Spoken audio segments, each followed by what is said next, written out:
Mayong hapon, Negros. Ini ang Digicast Negros X. Ang nagapanguna nga napulo ka mga balita sa isla sang Negros ang amo ni kadulong sa inyo. Update niyo kami via Facebook, YouTube, kag sa amon nga website www.digicastnegros.com. Kag sarama kayo malantaw sa Keka Channel 11 sa Kabangkalan City, Himamaylan City, kag Banuasang Ilog. Kag yari na ang top 10 nga mga balita sa Negros subong adlaw. Limited face-to-face klase sa USLS, sugura na sa Nobyembre 22. Surad sa Bacolod, maghulat na sang NIATF resolution kung dulaon ang face shield kag curfew. Sa Bacolod City, pagpatay sa isa ka barker sa reclamation area sa kagabi, may kahilabdanan sa pagpatay sa isa ka babae man sa amo nga lugar. Sa Calatrava, driver sa truck ginaligar nga ginpatay sang iya pahinante. Kag sa Good Vibes, pagbisita sa mga BJMP facility ginapreparahan na antes ang Paskwa. Inatanan sa Digicast Negros X.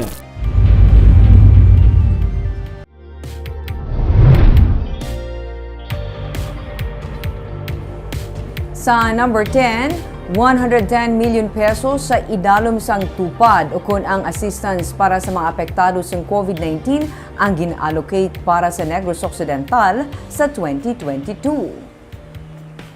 Suno kay Labor Secretary Silvestre Bello III, tig 20 milyones pesos sa idalom sa talatapan sang gobernador kag vice-gobernador kag tig 10 milyones pesos naman ang para sa tagsa ka Congressional District.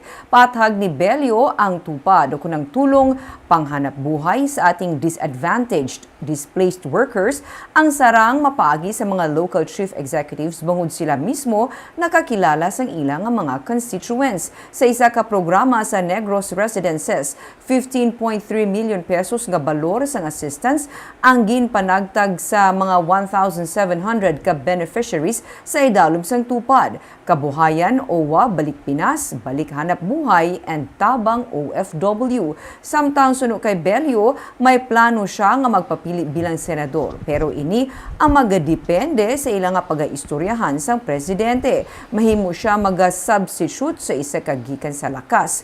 Kung ano ang mangin panindugan sa mga Negrosanon sa Negros Island Region, ang iya nga pagasuportahan kung madayon gid man siya sa pagpapili bilang senador. Sa piha ka bahin, suno kay Bello, hindi mandatory ang vaccination sa mga empleyado magluwas na lamang kung may layi na para diri.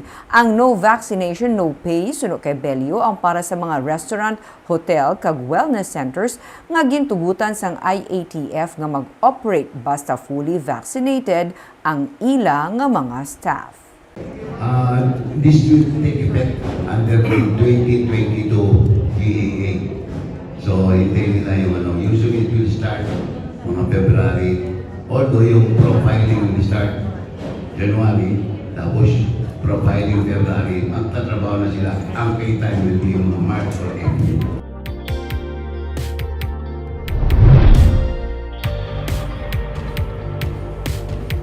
Sa number 9, matapos ang napulo ka semana, may rollback na sa presyo ng gasolina sumugod subong nga adlaw.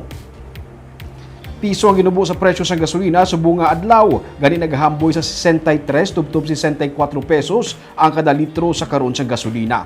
May 60 sentimos naman nga rollback sa presyo ng diesel sa ikaduha nga sunod-sunod nga semana sang rollback.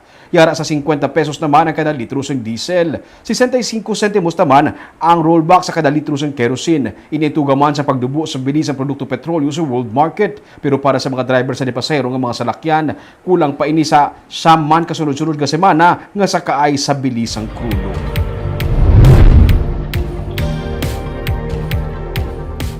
Sa number 8, mananagat patay matapos makilatan sa Suba. Patay ang 38 anyos nga si Benji Pulitod matapos ini maigo sang kilat sang Domingo sa Malugo River sa Banwas ng Ibi, Magalona. Sunod sa PNP, may ginakayo ang biktima upod sa iyang misis kag iban pa nga persona sa tunga sang Suba sang hinali na lang siya iguon sang kilat. Si Pulitod lang amo na igo sa nga kilat bangod sa posible suno sa pulis nga ginlagas sang kilat ang iya dala nga pala. Dead on the spot si Pulitod bangod sang direkta nga igo sang kilat. Sa number 7,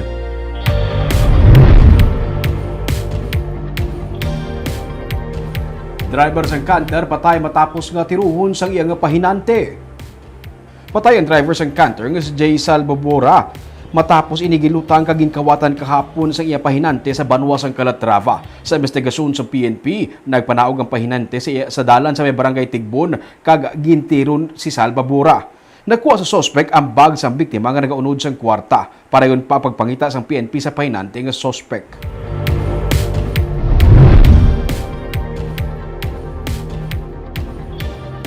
Sa number 6, barker nga nagabike patay sa pagpangluthang. Patay ng isa ka lalaki matapos siya gintiro sa madulom nga bahin sang reclamation area sakop sang Purok Lampirong, Barangay 2 sa Bacolod sang kagabi. Ang biktima ginkilala kay Aljun Ray Harabilo nga isa ka barker. Suno kay Lieutenant Jonito Pastrana, Deputy Chief sang Police Station 2, nagabike lang ang biktima sang siyang gintiro sa iya nga paglabay sa madulom nga bahin sang dalan. Posible may kaangtanan suno sa pulis ang pagpatay kay Harabilo sa kay Renalyn Maming nga ginpatay man sa reclamation area sang nagligad nga semana. Paday ng investigasyon karon sang PNP.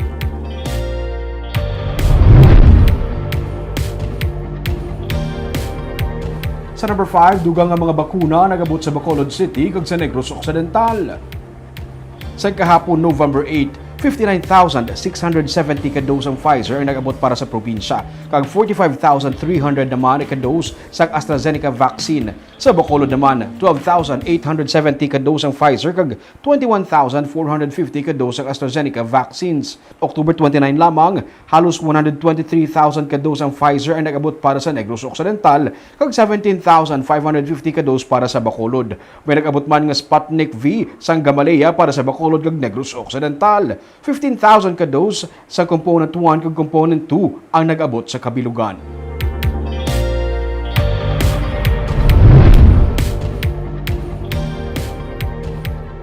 Sa number 4, alkalde sa siyudad sa Bacolod ang nagahulat na lamang sang mga desisyon sang National IATF bahin sa alert status sang siyudad sa madason nga semana.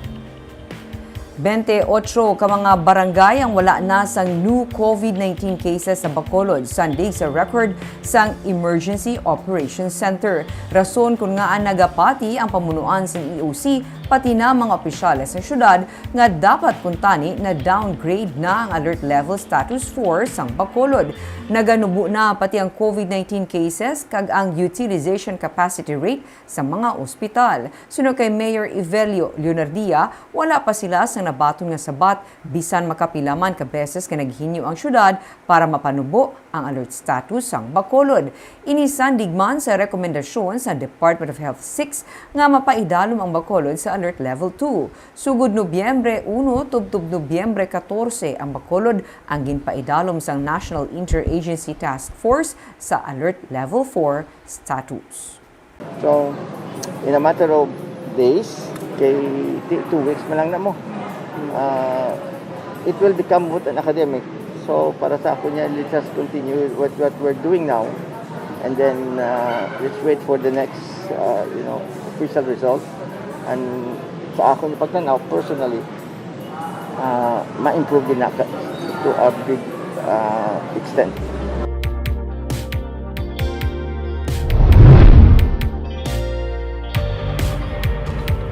Sa number 3, syudad sa Bacolod na magahulat man sang NIATF resolution sa pagdula sang face shield kapag panubo sang curfew hours. Kalabanan sa mga plastic barriers sa mga depasayro nga jeep ang napangkakas na bangod wala sang patod nga pagtuon nga makabulig ini sa pagpahagan-hagan sa COVID-19 cases. May pila naman ka mga local government unit ang desisyon nga hindi na ipatuman ang mandatory nga paggamit sang face shield sa mga pampubliko nga mga lugar. Pero sunod sa kay Vice Mayor Elcid Familiaran, magapabilin sa gihapon sila nga magahulat sang guidelines gikan sa National Interagency Task Force angot sa paggamit sang face shield. Upod sa ginaduso ang pag-amend sa natukod nga ordinansa bahin sa mandatory use of face shield. Ang katapos sang Emergency Operations Center ang nagtala na man nga magtalakay angot sa graduso nga pagpanubo sang curfew hours sa syudad. Sa number 2, Kung anuman ang mangin patakaran sa National Interagency Task Force bahin sa pagtugot sa mga kabataan nga makagwa na sa idalom sang Alert Level 2 ang sundon sa Negros Occidental. Inisunod kay Governor Eugenio Jose Lacson ang panindugan sa probinsya karon nga napaidalom sa Alert Level 2 ang Negros Occidental. Humalin pamansad sunod kay Lacson, ginasunod sa probinsya kung ano ang ipagwa nga guidelines sang IATF. May pila na ka mga lugar sa pungsod nga yara sa Alert Level 2 nga nagtugot na sa mga kabataan sa pagwa. Sunod kay Lacson, kung tugutan gid man ang mga menor de edad sa pagwa, magasunod man ang probinsya basta may upod lang ang mga kabataan nga ginikanan o kun guardian. From the very beginning naman, we were always guided by IATF. So if IATF would allow that, then of course we would allow that. But syempre, they should be accompanied by the parents. So that is our stand. Kag sa numero 1 sa mga balita subong adlaw.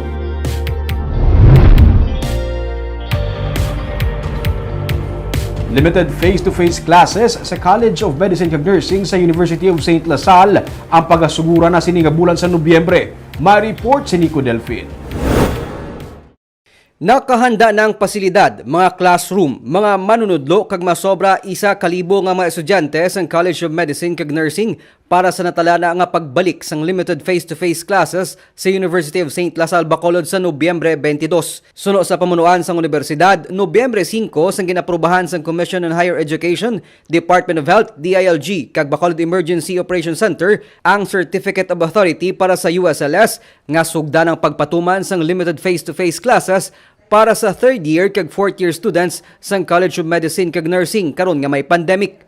We're very happy, excited because we have actually worked hard for this to ensure that our campus is ready for the gradual reopening of our campus for limited face-to-face. Magluwas nga fully vaccinated ang mga manunudlo pati mga estudyante, ginapasiguro sang universidad nga masunod ang pagpatuman sa health protocol agod mapunggan ang paglaptas ng COVID-19 virus. There will be 16 students that will be accommodated for 8-hour period to complete all students belonging in one section within a 4-day schedule. For the clinical experience, each group comprises of 7 nursing students to be assigned in different non-COVID areas of the hospital. And for the College of Medicine, on campus, a maximum of 8 students will be accommodated in the laboratory within a 4-day schedule.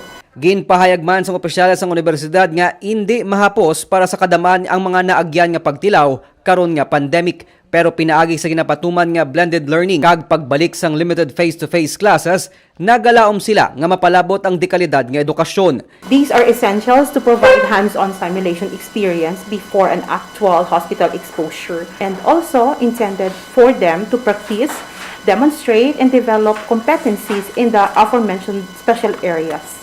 It has challenged us, unsettled us, but the crisis also had a way of allowing us to be resilient, be magnanimous, be creative in our choices, especially in how we deliver our main service, which is education. Bilang isa sa mga nahauna nga universidad nga magapatuman sang face-to-face classes sa Bacolod, ginapasiguro man sang natukod nga Crisis Management Committee sang USLS nga mapatuman ang mga pagsulundan sa idalom sang Alert Level 4 status sa syudad. And this committee is in charge of the preparation, the monitoring, and the evaluation of the safe conduct of a limited face-to-face. Sa August 2022, natala na magatakop ang klase, pero karon pa lang nagaplano na ang universidad agud makuha ang approval sa natungdan nga mga ahensya para sa limited face-to-face classes sa iban pa nga educational programs sang kolehiyo sa idalom sang new normal.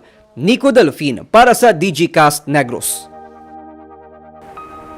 Sa good vibes, good news para sa mga mayara sa himata sa BJMP facility. Ginahandaan na karon sa Bureau of Jail Management and Penology ang pagbukas o kung liwat nga pagbukas ng facility para sa mga maluyag magbisita. Ginpahayag ni Attorney Jairus Duhelio, ang spokesperson ng BJMP Region 6, nga may memorandum na sila nga nabaton gikan sa National Office nga preparahan na ang liwat nga pagbukas sa mga BJMP facility para sa mga luyag magbisita sa ilang nga mga himata. Pero paathag niya, dapat ang mga dalaw o kung ang mga magabisita ang fully vaccinated kag magapreparar man ang kada facility sang space nga may mga barriers kung sa diin magapadulong ang mga luyag magbisita. Halos isa ka tuig kag 6 ka bulan nga wala gintugutan ang magbisita sa mga BJMP facility bangod sang pandemic.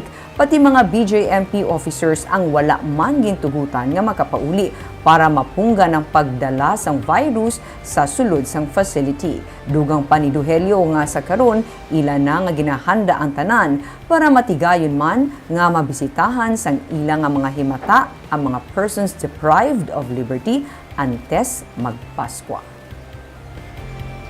Barb, may face-to-face na ka-classes, mabukas ni BJMP, doon amat-amat nga balik na sa normal ang tanan. Kag may imaginable nga ra ka sa sulod kag hindi ka mabisitahan, part man na sa imo nga rehabilitation supposed to be, no, ang social interaction mo labi na sa imo nga mga pinalangga sa kabuhi. Kita gani nga ari sa gwa, nga ara sa balay lang, di mo patay nga makagwa, how much more sila nga di na makita ilang mga pamilya. Tani, we continue to defeat sa sininga. Kagkanang isang timing, Barb, lapit na Christmas. Oo. Kag amugin ng mga emotional nga mga ano sa iba. Kagam ito mga balita sa Negros subong nga adlaw. Kay man sa panahon karon importante nga may ihibalo ka sa nagkakatabo sa imo nga palibot. Pero dapat balanse kag eksakto ang mga impormasyon. Parahan kami nga magapangalagad sa Negrosanon. Ako si Barbara Mijares. Tubtub sa buwas ako naman si Romeo Subaldo, mayong hapon.